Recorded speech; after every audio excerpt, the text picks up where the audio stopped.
कुछ भूत ऐसे भी होते हैं जो इच्छाधारी होते हैं, जो अपने मन के अनुसार अपना चेहरा तक बदल लेते हैं।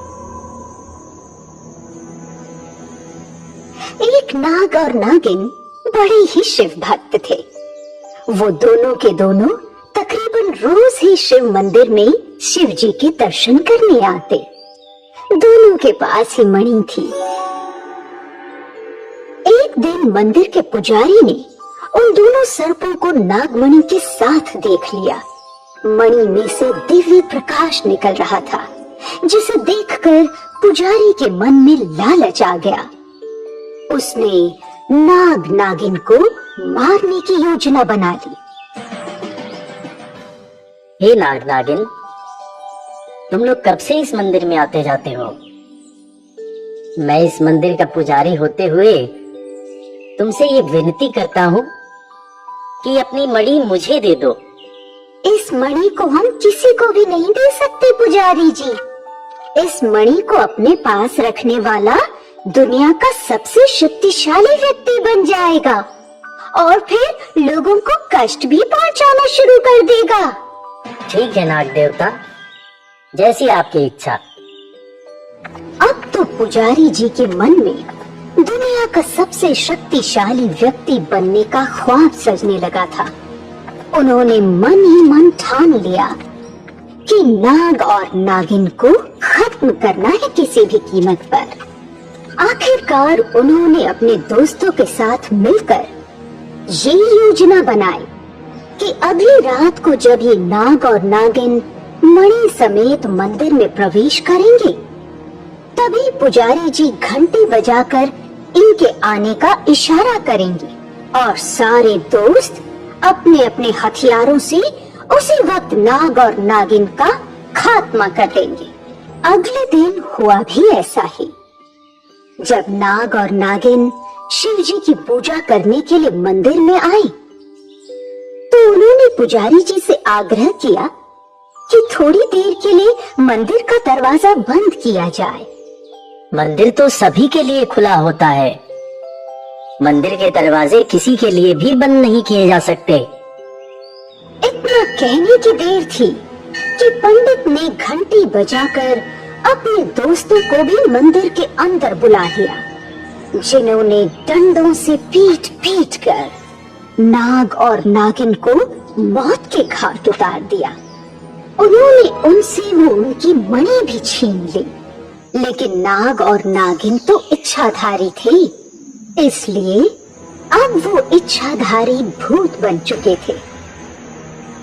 अगले दिन जब पुजारी ने खुश होकर अपने घर में अपने दोस्तों को पार्टी दी, तो वही इच्छाधारी नाग और नागिन भूत बनकर उनके घर आ पहुंचे। हम दोनों तुम लोगों को मारने आए हैं। तुमने हम दोनों को मारकर हमसे मणि छीन कर अच्छा नहीं किया पुजारी। इस कृत्य के बदले अब तुम सबको मरना होगा। तुम सब मरोगे। ऐसा कहकर इच्छाधारी नाग बना भूत दरवाजे का कुंडा बंद करके वहीं खड़ा हो गया और इच्छाधारी भूतनी बनी नागिन एक एक करके सारे दोस्तों को मौत के घाट उतारने लगी। जैसे को तैसा सुबह ये खबर पूरे गांव में फैली कि पुजारी जी अपने दोस्तों के साथ अपने घर पर मरे पड़े हैं। सारा का सारा गांव उनके घर पर इकट्ठा हो गया। अरे देखो तो पंडित जी की कितनी बेरहमी से हत्या हुई है। लगता है किसी ने बुरी तरह से मार मार के इनको मौत की घाट उतार दिया। गांव वालों की भीड़ में ही मौजूद इच्छाधारी भूत बने नाग नागिन एक बार फिर से गांव वालों का भेष धारण करके कहने लगी, लगता है ये किसी दुश्मनी का अंजाम है। ये इनके दुश्मन ने ही इनका ये हाल किया है। जो जैसा करता है वो वैसा फल भोगता है। इसी भीड़ में शामिल था पुजारी का लड़का पिंटो भी। पिताजी जब कल घर आए तो बड़े खुश थे। उनके हाथ में एक मणि भी थी। वो कह रहे थे कि अब मैं दुनिया का सबसे शक्तिशाली आदमी बन जाऊंगा। कहीं कहीं उसी मणि की वजह से तो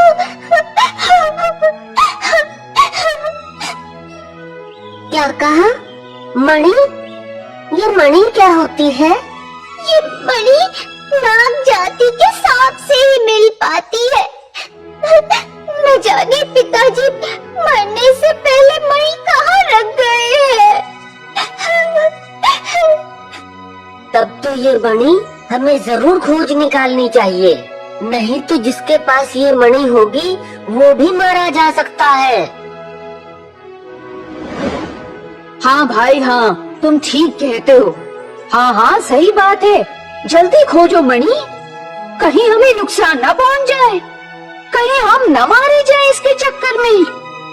हाँ, यूं ही बातें करते करते कब दिन बीत गया किसी को मालूम न पड़ा। दहशत से भरे लोग शाम को अपने अपने घर चले गए और उसी रात पुजारी के घर में मौजूद इच्छाधारी नाग नागिन फिर से भूत बने और उसके बेटे पिंटू से पूछने लगे, बता मणि कहाँ है? बताता है या तुम्हें यहीं मार दे अभी? आप कौन हो? हम नहीं जानते मणि कहाँ है। आप हमें छोड़ दो, हम वाकई नहीं जानते पिताजी मणि को कहाँ रखे गए। अच्छा, नहीं जानता? तो फिर मरने के लिए तैयार हो जा। आज के बाद तो जिंदा ही नहीं रहेगा किसी को कुछ बताने के लिए।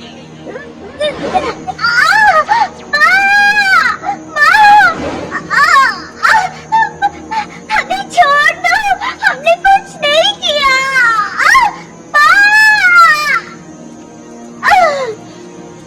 और इतना कहते ही इच्छाधारी भूत बने नाग नागिन पिंटू को मार देते हैं। अब पिंटू की माँ सुंदरी की तरफ मुड़ते हैं। वो सुंदरी से भी यूं ही प्रश्न करते हैं, मणि का पता बता दे। मैं तुम लोगों से डरने वाली नहीं हूँ, समझा? मैंने ही मणि रखी है अपने पास, क्योंकि ये मणि शिव जी का प्रसाद है।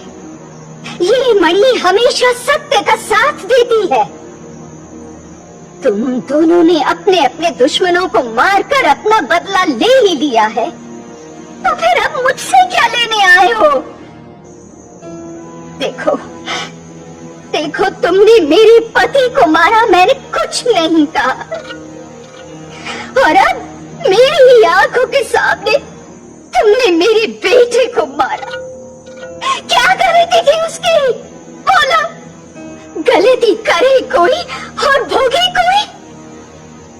इतना कहते ही घर में रखी हुई उस मणि के अंदर से चमत्कारी शक्तियां निकलकर सुंदरी के शरीर में प्रवेश कर जाती हैं, क्योंकि मणि सत्य का साथ देती है।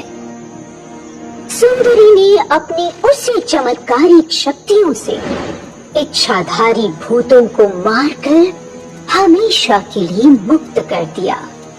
मणि को उठाकर शंकर भगवान के चरणों में रखा, जिससे वो हमेशा के लिए शंकर जी के चरणों में विलीन हो गई।